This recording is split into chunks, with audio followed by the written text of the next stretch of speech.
Por favor. Pero que aquí vaya por allá, por favor. Vaya por allá. ድረሱልን የሚሉ ድምጾች ካዳሩ ጀምሮ በቬንዙዌላ ሰማይ ስር መሰማታቸውን ቀጥለዋል። በቬንዙዌላ ዋና ከተማ ካራካስ በሰከንዶች ልዩነት በተከሰቱ ሁለት ከፍተኛ ርዕደ መሬቶች የበርካቶች ሕይወት ተቀጥፏል።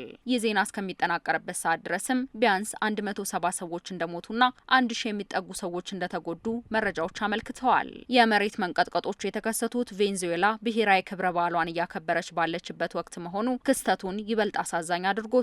በካራካስ ከተማ በስተምዕራብ በምትገኘው ያራኮ የተከሰተው የመጀመሪያው ርዕደ መሬት በሬክተር ስኬል 7.2 የሚለካ ሲሆን ሁለተኛው ደግሞ 7.5 ማግኒቲዩድ በመሆን በሀገሪቱ ከዚህ ቀደም ከተከሰቱ የርዕደ መሬቶች ከፍተኛው ሆኗል።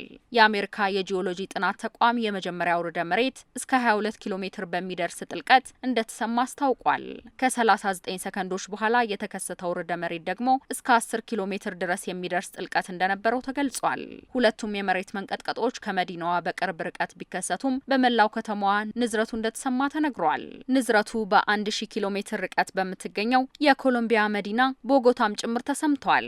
በርዕደ መሬቱ በዋና ከተማዋ ካራካስ በርካታ ህንጻዎች መውደማቸውም ተመላክቷል። የአደጋ ጊዜ ሰራተኞች በስፋት የጠፉ ዜጎችን በማፈላለግ ላይ ተሰማርተዋል። ነዋሪዎችም ነፍሳቸውን ለማትረፍ ቤታቸውን ለቀው ሲወጡ የሚያሳዩ ተንቀሳቃሽ ምስሎች ተጋርተዋል። አደጋውን ተከትሎ አውሮፕላን ማረፊያዎች የተዘጉ ሲሆን የባቡር መስመሮችም ስራ አቋርጠዋል። ትምህርት ቤቶችም በተመሳሳይ በጊዜያዊነት ተዘግተዋል። ወደ ዋና ከተማዋ የሚገባው ነዳጅ እንዲሁም ኢንተርኔት መቆራረጡም ተዘግቧል። የቬንዙዌላ የሀገር ውስጥ ሚኒስቴር ህንጻዎች ሊፈርሱ ስለሚችሉ ዜጎች ከቤታቸው ውጪ እንዲሆኑ ሲል አሳስቧል።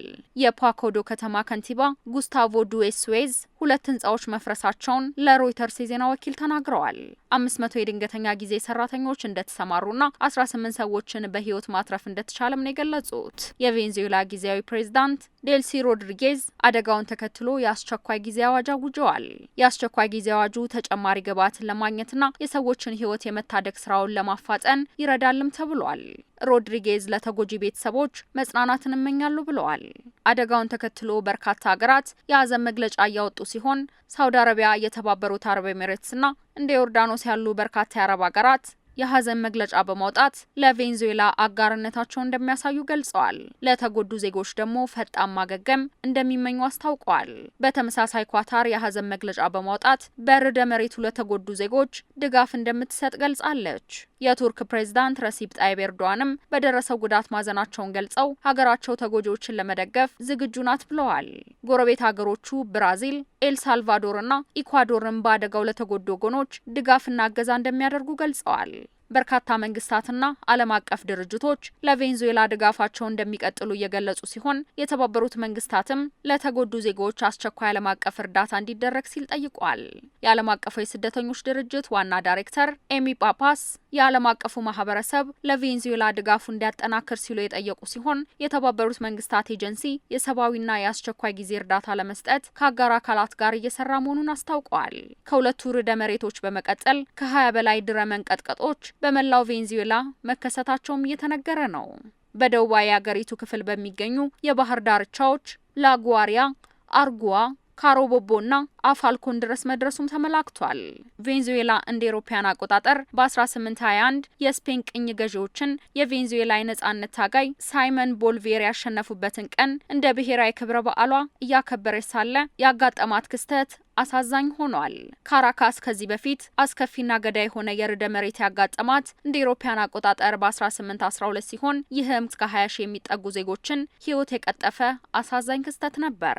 እንደ አውሮፓውያን አቆጣጠር በ1967 በካራካስ የተከሰተው የመሬት መንቀጥቀጥ በቬንዙዌላ በታሪክ ሁለተኛው አስከፊው የመሬት መንቀጥቀጥ ሲሆን በሬክተር ስኬል 6.6 የሚለካና ወደ 300 ሰዎችን ህይወት የቀጠፈ ነበር። ሀገሪቱ አዳሩን ያጋጠማት የመሬት መንቀጥቀጥ ደግሞ በሀገሪቱ ከዚህ ቀደም ከተከሰቱ የመሬት መንቀጥቀጦች የከፋ ሆኖ የተመዘገበ ሲሆን በየደቂቃው እየጨመረ የሚመጣው የሟቾች ቁጥር 10 ሺህ ሊደርስ እንደሚችል የአሜሪካ የጂኦሎጂ ጥናት ተቋም ስጋቱን አስቀምጧል።